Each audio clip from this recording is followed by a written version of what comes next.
we're going to be going over stopping the cycle of emotional eating and moving forward with the life, the physical, the mental, the spiritual body, moving forward.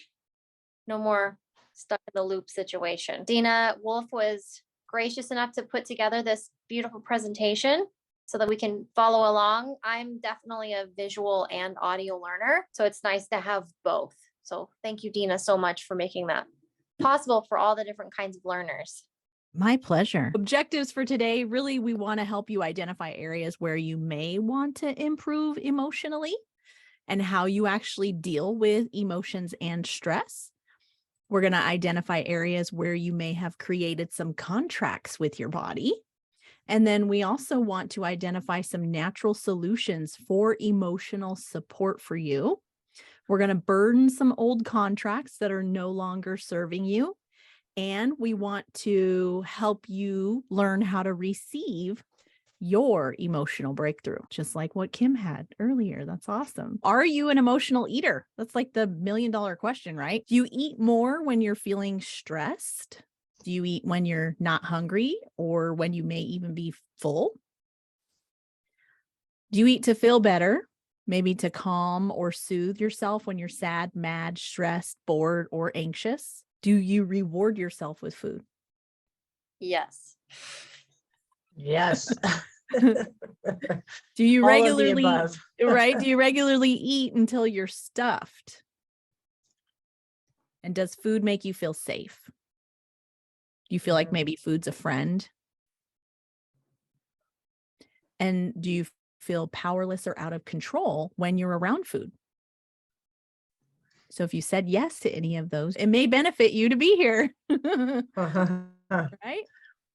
So I want you to kind of think about, like, there's a difference between emotional hunger and physical hunger. They're actually different in how they feel.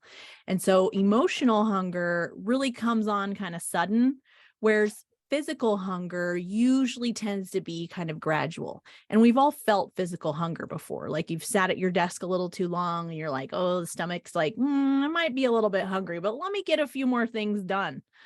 And then you're like, you can stave it off really quickly. Yeah. But have you ever felt where like you have a trigger, like you get a phone call that may have stressed you out or something, and then you're like, oh my goodness, I got to get up and get something to eat, and you run to the kitchen to help soothe whatever emotions that you're feeling or whatever, upset you. Emotional hunger feels like it needs to be satisfied instantly, whereas physical hunger, we can wait. And emotional hunger craves specific comfort foods. Like it won't be soothed by just any little thing. It wants something specific. Whereas physical hunger is open to more options. Lots of different things sound good. You just are trying to feed your body. And emotional hunger isn't satisfied with a full stomach. Physical hunger, you actually stop when you feel full. And then emotional eating triggers feelings of guilt afterwards, or we feel kind of like powerless or shameful after we've eaten or indulged in something that was triggered by an emotional component. And then for physical hunger, we eat to satisfy, and it doesn't really make us feel bad about ourselves. So that's kind of like the difference between the two.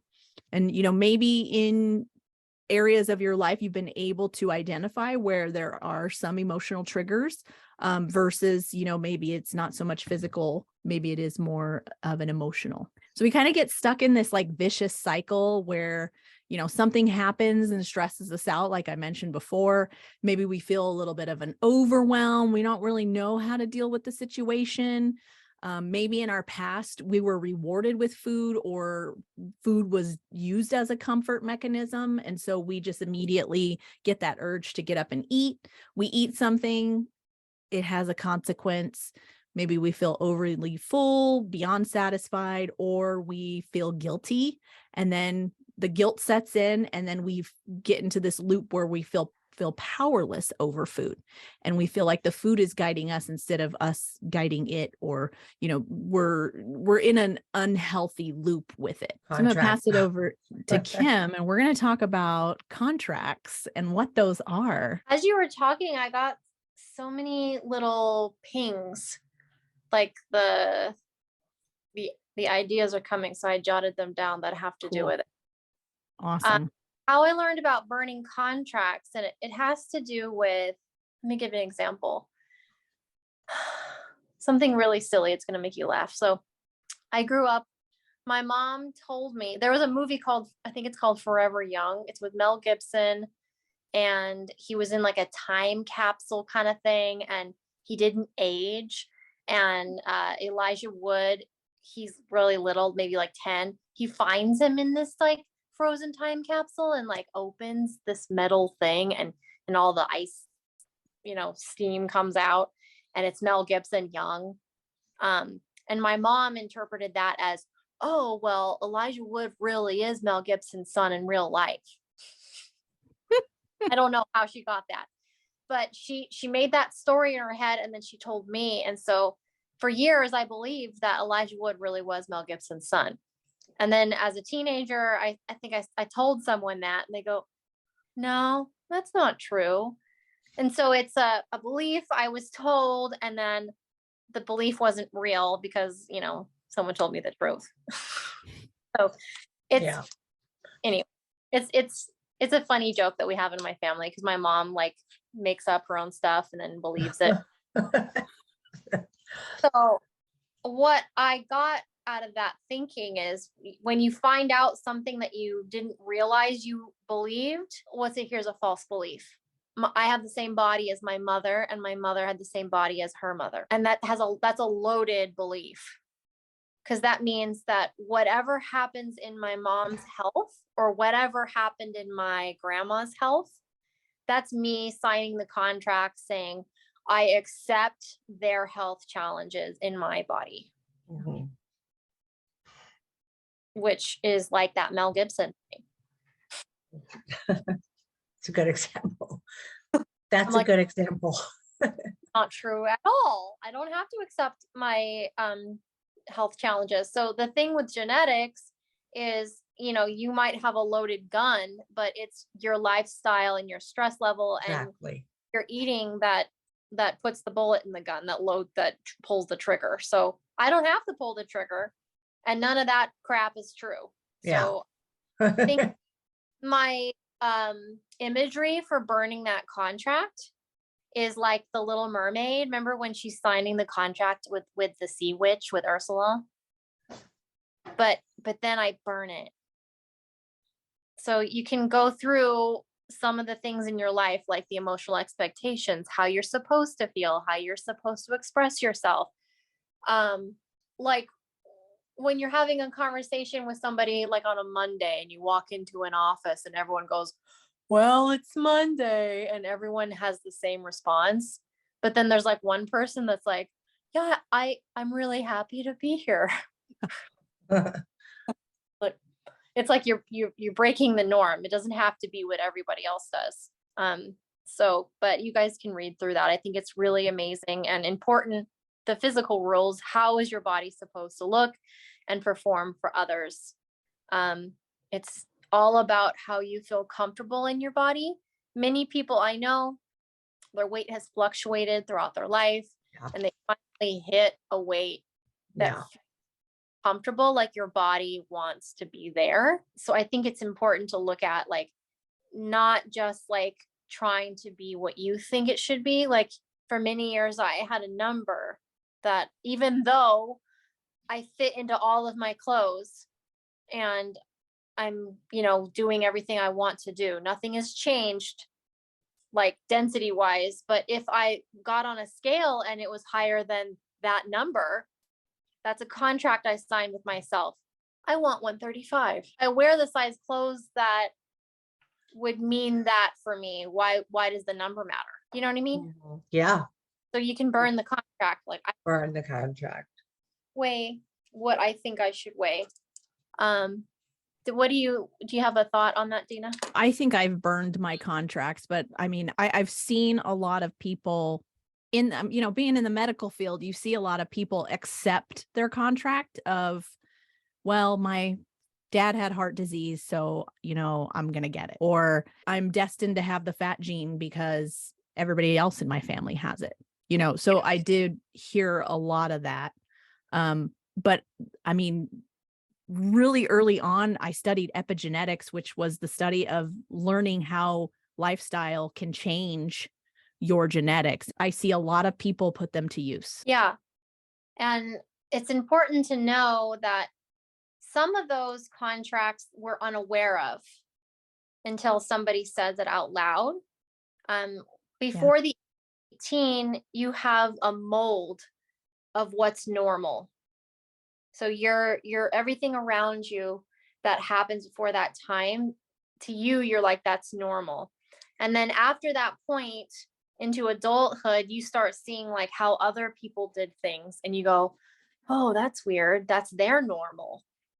So you can find that when you make a positive change in your life, you might find that your body wants to sabotage you to go back to default, to what's normal. So we're going to get into that. I do want to share. I actually had no idea. This was a long time ago. I was actually in holistic health coaching. I had no idea I was a sabotage eater. I actually was learning how to muscle test, and one of the oils that came up for me all the time that kept coming up was Slim and Sassy. So I was with Connie Boucher. I don't know if any of you know her. She's amazing. And I was staying with her in her home, and she grabs her Essential Emotions book and she says, here, I want you to read this. And so, of course, I open it up and it's like all these words: self-critical, worthless, body shaming, self-punishing. I was shocked. And I had no idea that I was even participating in any of that self-bullying. I had no idea. And so it was a very, very eye-opening moment for me. Like, I still remember that moment clear as day when my eyes were open. So a lot of times we don't even know that we're doing this. Like you said, Kim, a lot of the times. And I was one of those people. I was probably mid-30s before I realized it. So I had 30 years under my belt of all this critical self-shaming and all this stuff. So very interesting. And once you stop criticizing yourself out loud and in your head, and you get around people that are still doing it, they haven't realized it. It's like, you're like, oh, you really feel for them. So, yeah, unworkable relationships, repetitive thoughts, unresolved emotions, hopelessness, trapped feelings, unwanted habits, unwanted behaviors. So what kinds of unhealthy contracts have you agreed to without thinking? What do you think about? What do you think would have happened if you hadn't agreed? What kinds of healthy contracts do you have in your life right now? So these are things that you might want to take a screenshot of, that you can start kind of like mulling over so that you can answer these questions. Because the first 3 questions just right now, that would take a whole page to be able to get through. What's the difference between the situations that lead you to agree to unhealthy contracts and the situations that lead you to agree to healthy ones and unhealthy ones?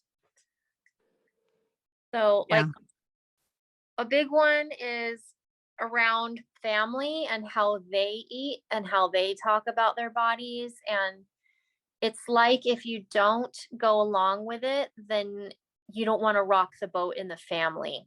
Like, so do you sign the contract that you'll go along with it? Or you find a way to get your needs met? So that can be a hard one for a lot of people.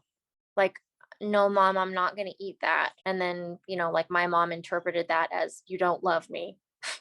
So like, I really love you. And I also really love my body, and that I can't eat that kind of stuff right now. So, and Kim, also the medical questionnaires, because I was talking to a woman in Colorado yesterday, and she said, well, my 8-year-old has high cholesterol because his dad does and his grandmother did. And the doctor said that it's normal to pass it on from generation to generation. And I said, well, it is if you're eating the same things from generation to generation. So the question becomes, will you be the one to break the cycle? Mm-hmm. Right? yeah. I mean, my mom had very unhealthy eating habits, very, She had rheumatoid arthritis, high cholesterol, high blood pressure, hypothyroid, plantar fasciitis. She was pre-diabetic, and she was 58 years old. And I was like, I am not signing up for any of that. So if we can fix you, I can fix me. So because I don't want any part of all these health issues that you've got going on. So how do we fix them? When we get you all situated and squared away. That's why I'm very grateful. That was the night that I met Kim. And my mom started her journey that evening, and it's been game changer for her. And we reversed all of that crap that was in our genetics. Nobody has it now. This has been amazing. So the question is, who will be the one to break the cycle? Right. Right? I really love. Yeah. Will it be you? Let me tell you what happened to me. So my whole family, we're a soccer family. We're a weekend warrior family. We ate fast food, everything. We went in our camper trailer, wherever my sister's club soccer weekend was, we were off to the races. So it was McDonald's, Burger King, donuts, Cheese Whiz, things, and then mix in an eating disorder. So it was, you want to be perfect, but you don't eat well. So I actually didn't know what to eat. I literally did not know what to eat. I was completely paralyzed and afraid of what could I eat so that I wouldn't end up, my oldest sister gained like 30 pounds one summer. And so I'm almost 4 years younger, and I watched it happen. And then she really, you could tell how much she did not like that process, but we weren't taught how to eat. So I had a 7-year time period in and out of inpatient rehabs and homes and therapy and every kind of psych med you can think of, where they laid it on me. And coming on the other side of it, my mom took me to a colon hydrotherapy clinic because she or my sisters could go to the bathroom because we couldn't process any emotions. We're completely blocked. So it just so happened that at this wellness center, they taught you how to eat, and they showed you all the different foods that satisfy you and made you healthy and healed your body. So I didn't have to only eat an oatmeal packet and a half a sandwich. I could eat all this healthy food, and it was good for you, and you don't have to worry. You don't have to feel like you're doing the wrong thing.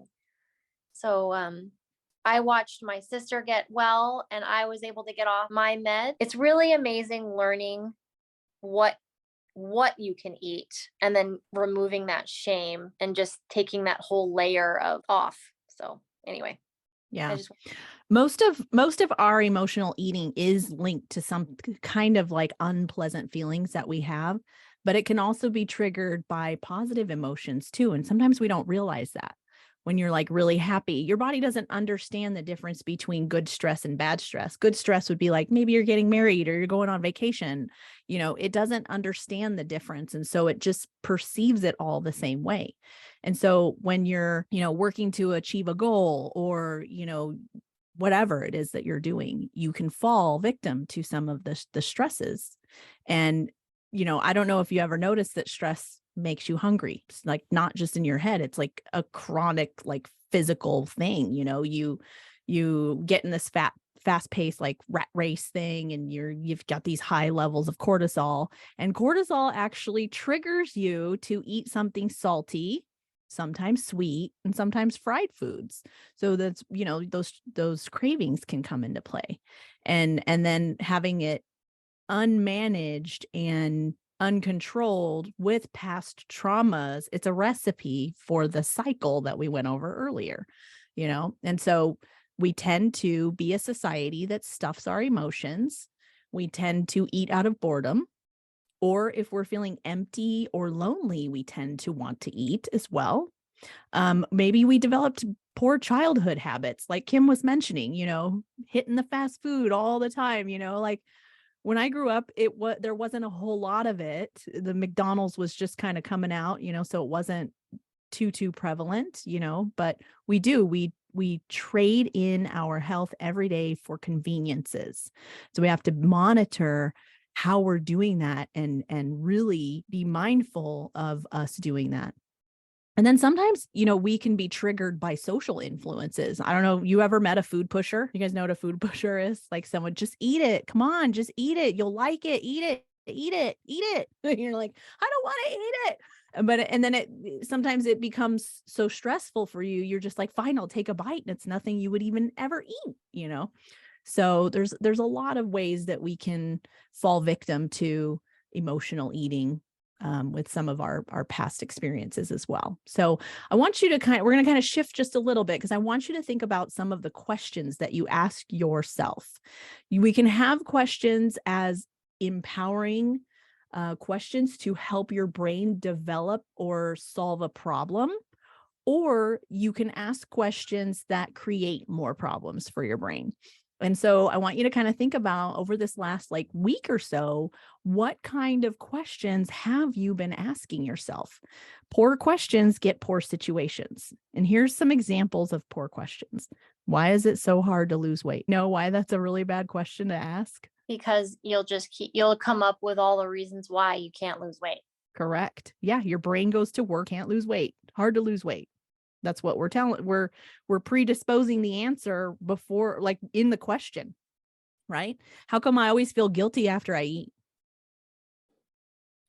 Why are the people around me such food pushers? And you end up surrounding yourself with food pushers, right? But if we asked better questions, if we stated our question in the affirmative to be inspired towards your genuine desires, your success, and we tune into how we ask those questions. And I want you to think about the how, what, why, when, and all that in front of our questions. When you ask a how question, that elicits a process for you. And when you start with a what, that's going to give you content and focus. And when you start with a why, that can evoke either a sense of purpose or problem. So I tend to use the whys last. I got to be really creative with my how and what and my who before I will go for a why. And then the who is going to give you support and resources. Who do I know that can help me on this journey? I know Kim, right? Kim is very detrimental to the healing process, right? Because she is a wealth of knowledge in so many areas. She's my go-to. We collaborate a lot. So the powerful questions that we want to ask, we want to create, is using those how, what, or who. And we want to ask them in a way that creates energy and momentum. So here's some examples for you. How can I be even more successful in choosing healthy foods that are right for me right now? So if you're standing in a cafeteria and you ask yourself that question, what do you think you'll end up getting? Healthy food. Yes, your brain is automatically looking for the things that are healthy, right? Point me to the vegetables. Where's the salad? Can I get a slice of meat with nothing on it? How can I be even more aware of the unlimited healthy opportunities surrounding me in my life right now? What can I eat right now that will allow me to feel healthy, accomplished, and satisfied? How can I shift my reward system to align with my health today? I love these. Aren't these awesome? Who will help me be accountable and more successful along my journey? You'll watch when you start asking the right questions, you'll have people like Kim coming out of the woodwork to help align you with your success on your journey. How can I make the best choices for my well-being, health, and longevity? So you can write down empowering questions for you right now, or you can save them for later. I want to just put this on my fridge. Yeah, these are very momentum getting. When I worked in IT for a while, and we had lunches were very, very social. And I worked night shift most of my career, and then I switched to day shift and was in the IT department. And I was on a wellness journey at that point. And, I kind of got made fun of here and there, but I was okay with that. But I remember being in the cafeteria and praying, God, help me make good decisions. Help me be aligned with my health. Help me have the willpower to move forward in my health journey. I remember distinctly asking for help all the time to make good decisions. And it worked fabulously. I aimed for the good stuff and I got the good stuff, and I asked for help, and it works. I like that. You brought your higher power into your health journey. That's the way it should. Absolutely. He's with me everywhere. Yay, oils. Earlier today, I had a handful of things that bothered my lower back. And I was like, it's kind of like that kidney infection feeling a little bit, but it's not a kidney infection. And it started last week. And I think it's because I'm starting to lengthen my spine, because I'm doing more exercise stuff, but I'm being mindful of my scoliosis. So last week I was like, it's okay. It's not my neck. At least it's not that. But so maybe there's changes happening on the other end of my spine. But then I drove a lot the last couple of days, and I had kind of a weird experience with this woman in a class. So I think it had to do with that. So I muscle tested in my body. I asked, is this structural? And I got a huge no. And then I'm like, okay, so it's not structural. Is it a kidney infection? No, it's not a kidney infection. All right, fine. It's emotional. And my body like swung forward. So I do the body sway test. That works for me. It doesn't work for everyone. So if I ask a question and my body will lean back for a no, it'll lean forward for a yes. So I got a big yes. So I'm like, okay, let's go play with this. So I looked it up in the app, actually, the Essential Emotions app, but here's the book. I turned to the body section to lower back, and it asked me if I was feeling valued. Okay, it says being accepted and valued by others, having enough in regards to finances, judgmental, confused, constricted, humiliated, and limiting belief. What past blocks, patterns, and trauma am I ready to remove that no longer serve me? Am I ready to let go of the notion that I have to work for love, affection, and acceptance? Am I ready to let go of scarcity thinking? Wow. Am I ready to let go of the notion that I have to work for love, affection, and acceptance? That's a really big one for me, that I don't have to work for it. Crazy. But I think this isn't as quite as updated as the app, but in the app, I picked up on that acceptance thing. Oh no, is valued. I did pick up on that. So then I went to the emotion section and looked up valued, and it led me to a list of oils, and I chose adaptive, brave, and guaiac wood. So I took all three of those oils and I put them on my lower back. I breathed them in my hands, and then I waited. And when I came here to sit down, it's like 50% better. So I'm encouraged by that. I love results. I think that's pretty neat. So there's 3 different ways to use the oils. So I used it all 3 ways, or I didn't use it internally, actually, just 2. So I took the oil in my hands and I breathed it in. That's aromatically, or it could be in my diffuser topically. That means it's on your skin. Internally means you would have drank it or used it in a capsule. So this is just like a safety chart. It's kind of small because I'm on a phone. You guys are probably on a computer, so you can see this. Yeah, you're welcome to take a screenshot if you like. Just, different oils work for different people. If you're not getting the results that you want from a certain oil or blend, there's probably 25 other ones you can use. They overlap quite a bit. They're so versatile.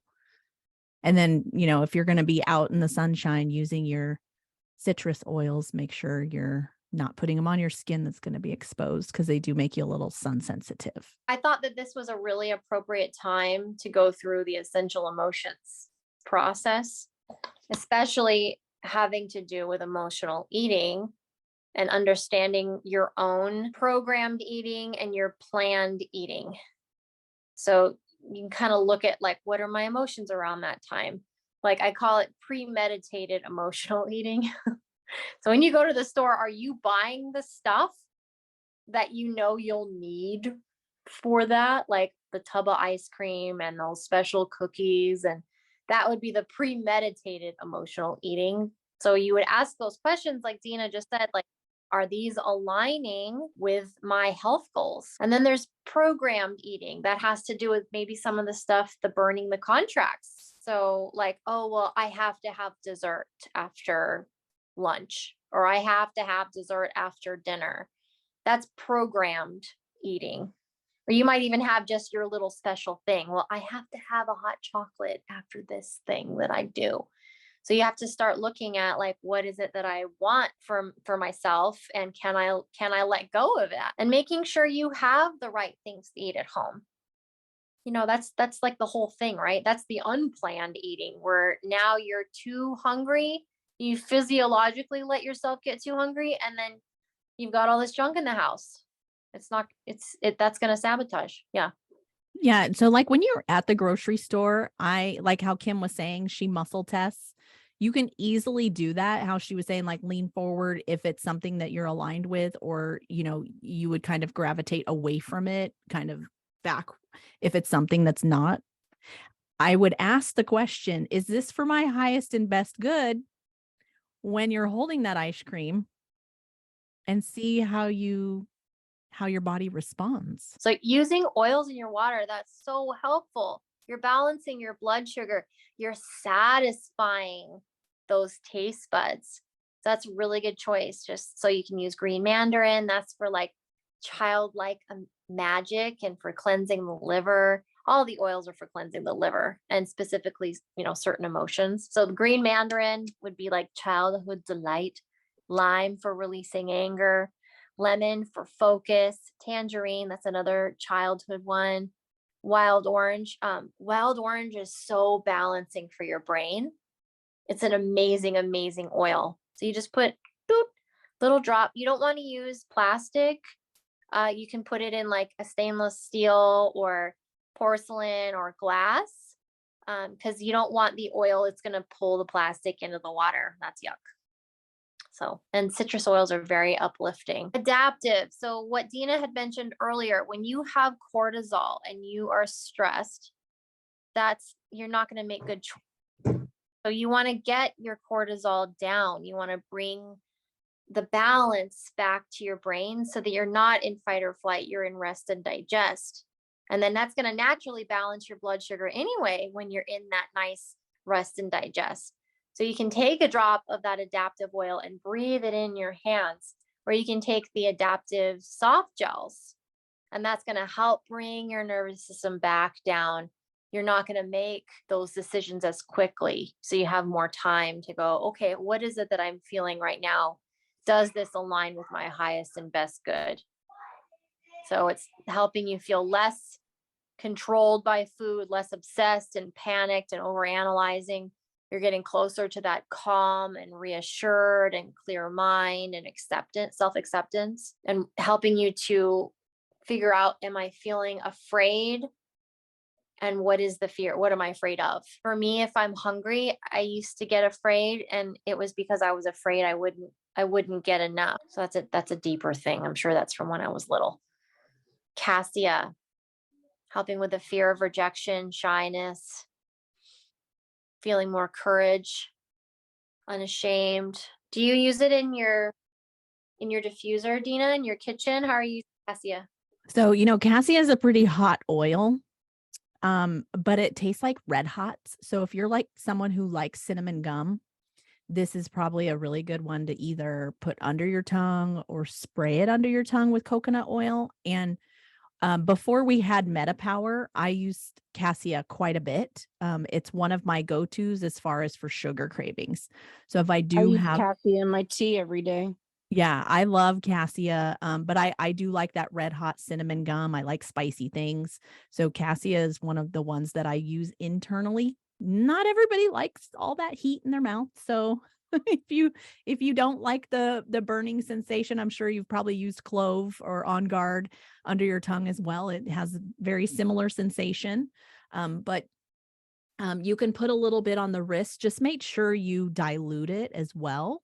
I do put it in a roller ball and dilute it. And sometimes my skin will get a little bit red right there as well, because it is a very, very hot oil. My neighbor, he didn't realize he had type 2 diabetes. He was like skinny beanpole, but he had been drinking a liter of Dr. Pepper a day his whole life. And he went into a diabetic coma one day. And when he got home, he didn't want to get on all the different meds. And I had taken him a spray of cassia in water. I'm like, have him spray it in his mouth before his meals.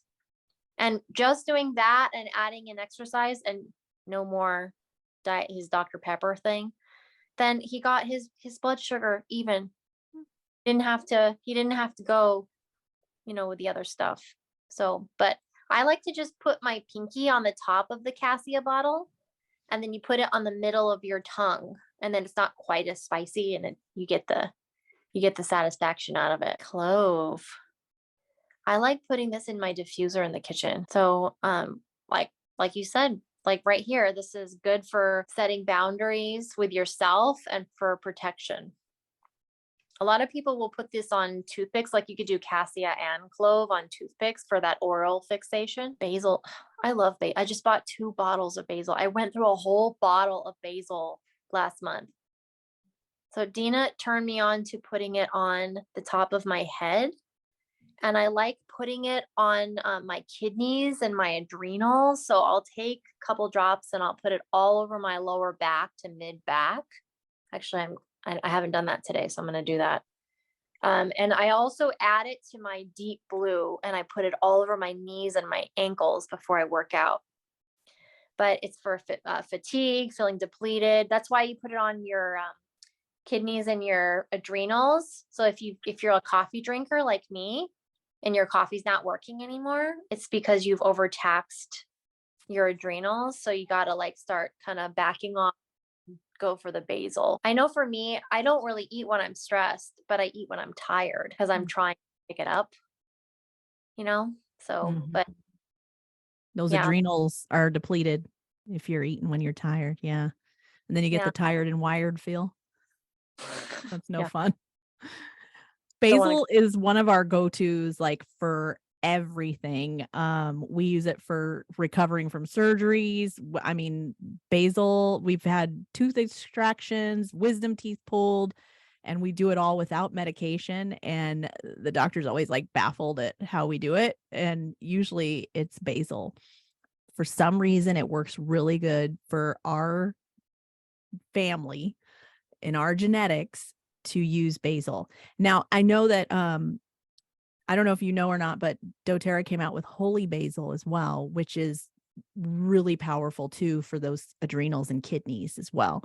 But if you're feeling emotional pain, this is a really good oil. I like holy basil. Go ahead. Somebody have a question? I do.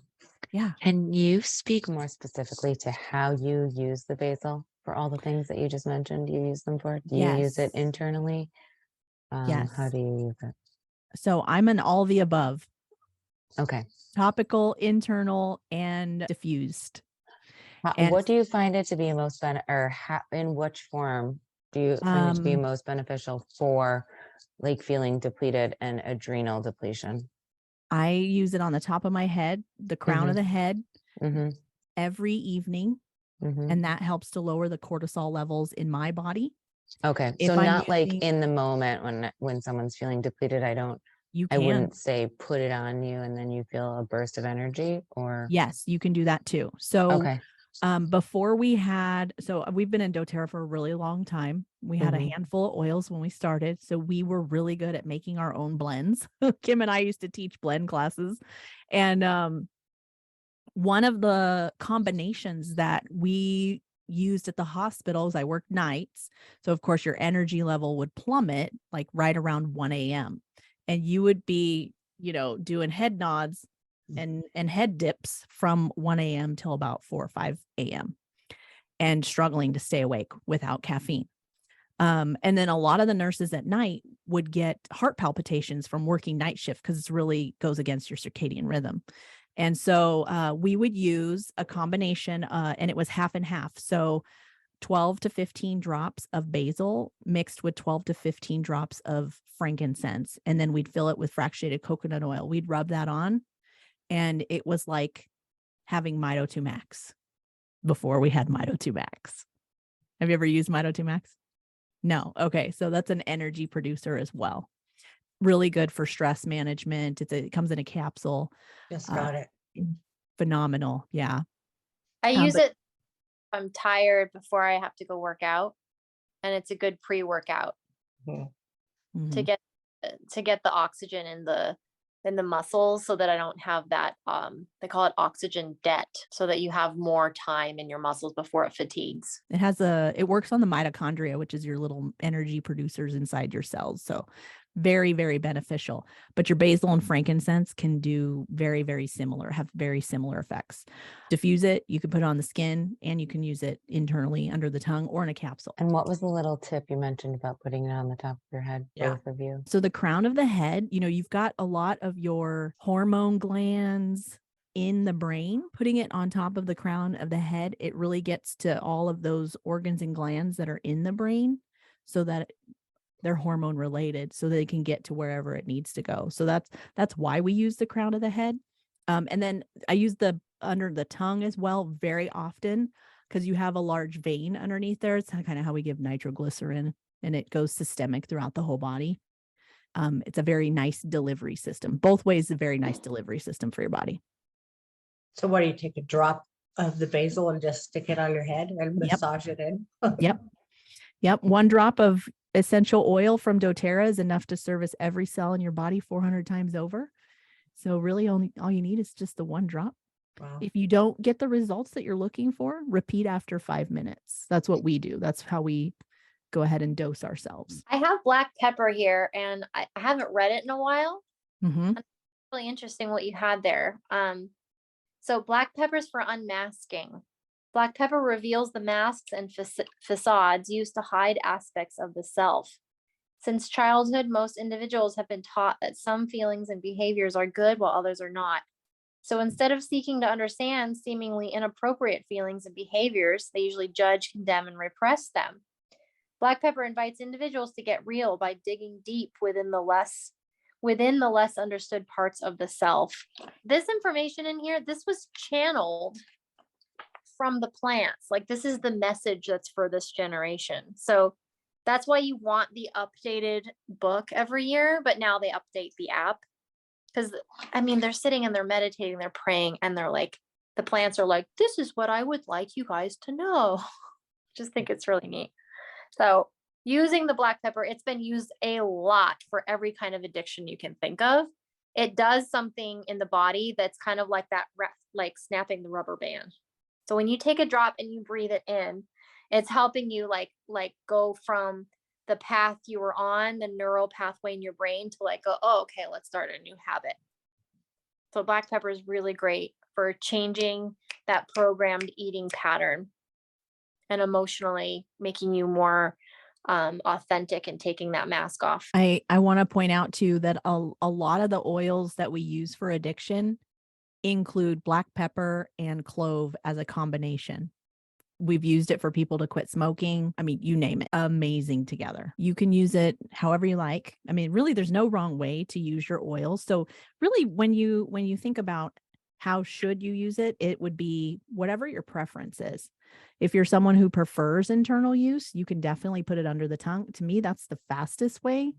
They do say that aromatic's the fastest way, but to me, that's where under the tongue for me works instantaneously. Like it's like immediate. Yeah. But if you're someone who's like, well, I don't like the taste of black pepper, then you can put it in the diffuser, or you can put it in a capsule and take it internally. I've had people, smokers, stop smoking just rolling it on the wrist with the clove. We put it in a roller ball combination, very similar, 15 drops of each.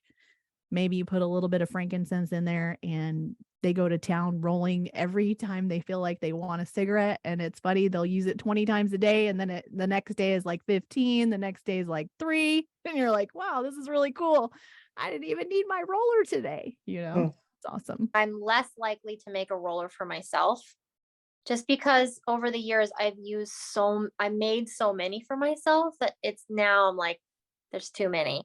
So I tend to just take a drop from a bottle and just rub my hands together and breathe it in. But like, if you are making it for somebody, I think it's a good idea to make a roller. Whatever's going to be easiest to use too. My body doesn't mind having neat oils, but there's definitely like the people that need to have it cut for their sensitivity. Zendocrine. So this is when Dena was showing me the slide and we were going over what we were going to talk about. So I used to be a colon hydrotherapist. Dena has been a longtime client of colon hydrotherapy. When we do cleanses, because Zendocrine is one of the cleansing oils, we've noticed that it makes you not want to go back to what you were doing. So I really love that Zendocrine is in this deck here to show you guys, because it really makes you want to change a habit. So like for me, when I used to get colonics, you know, remember I come from the background of McDonald's and Burger King and donuts. When I started getting colonics, I was like, I don't want to eat like that anymore. Like I want to eat really healthy. And every time I go to get a series of colonics, I'm like, I'm definitely not going to eat bad. Like, it's like, it changes what I want to do, you know? And Zendocrine is another catalyst like that for you. That'll help you dump whatever it is that's sabotaging yourself. You know, for us that we're like, I'm not supposed to have dairy, but I do it anyway. We want to use the stuff that's good for us. And then we were just talking about Max and all that. But since doTERRA's brought out all this meta power, I haven't needed some other things. So I really love this meta power in this blend. And this formulation is what used to be Slim and Sassy, what Dena was talking about. So it's bringing you self-worth and acceptance and being able to see the beauty that we all see in you. I really like telling people, you know, since I went through all that therapy for an eating disorder, it's all about how people make you feel. You don't really care what they look like. So think about think of 3 people that you really admire in your life. You really love and admire them. It could be a famous person, could be people you're close to. Do you care at all what they look like? No, not at all, right? Mm-mm.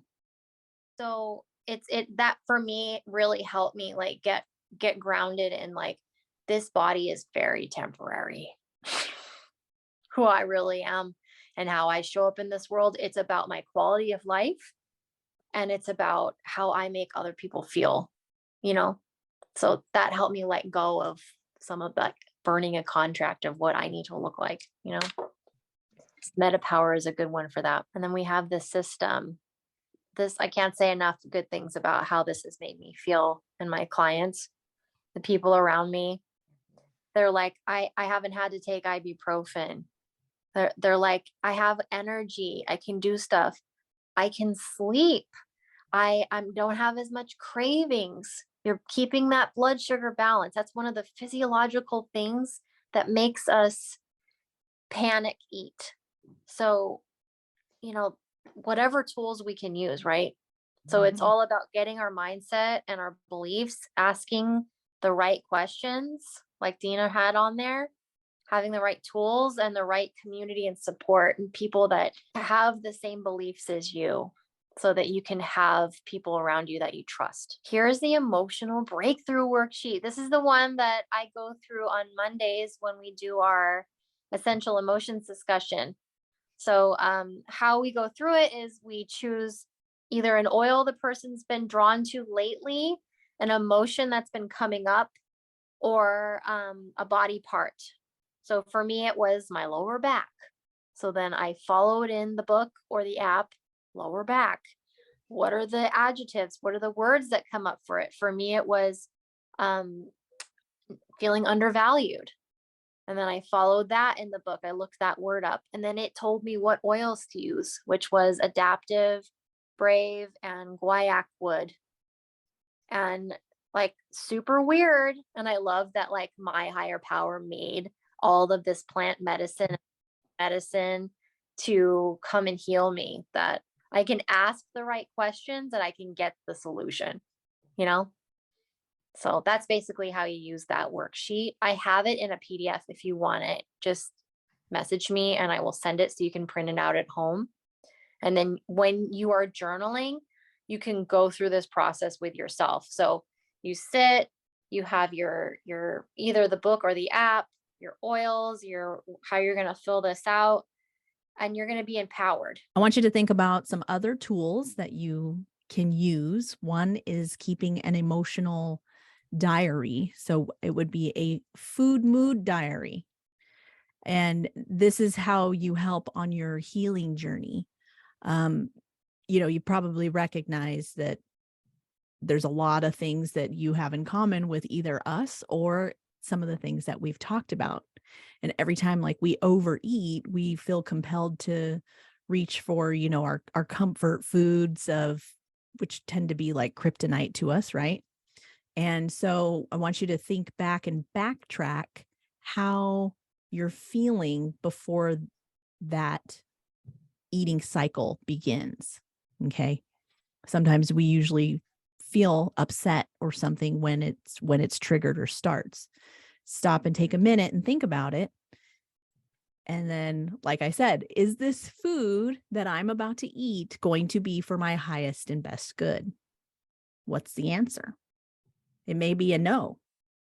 I've found since being on my journey, going from the sabotager and asking for help. I asked my higher power for help because I know that I can't do it on my own accord. I just did a 7-day fast, January 1st through 7th. And I was like, you and me, Jesus, we're doing this fast because I can't do it by myself, and like Kim was saying, you don't want to eat anything that's not good for you after you come out of that. You crave things that are healthy for you. So it's been a great way for me to stay on track. Plus, I know I already did all the work, So think about those urges. Think about how you're getting triggered. Stop for a minute. Try to identify the emotion that you're feeling. If you can just identify the emotion that you're feeling, that's a huge win. Even if you move forward and do something that's a little bit destructive, at least you took the step to identify what the emotion was to help then next time. Oh, you know what? The last time I ate something that I didn't want to eat, it was tied to that emotion. So then you can kind of track and see where it is that your body is taking you, paired with asking better questions. Is this going to be for my highest and best good? If not, maybe set it down and reach for something else. Yeah, lick black pepper. Yeah, black pepper and clove together. Or the MetaPower. Yeah, power is a good idea. You can download an emotional family chart, and she's got it separated into the anger family, the fear family, the sadness family, and the happiness family. And it helps to granulate your emotional vocabulary so that you can start to be really smart. So more than 5 emotions. Every time I feel like I'm like, oh, I want something sweet, I reach for the MetaPower, and usually I don't ever have to do it twice. It takes away the craving really nicely. It's a good one to take with you places. Yes. If you go around those food pushers. Over time, you'll see your pattern emerge, and you'll have tools to help you through the difficult, situations and that kind of thing. When you have the oils at your fingertips. Does everybody here have oils?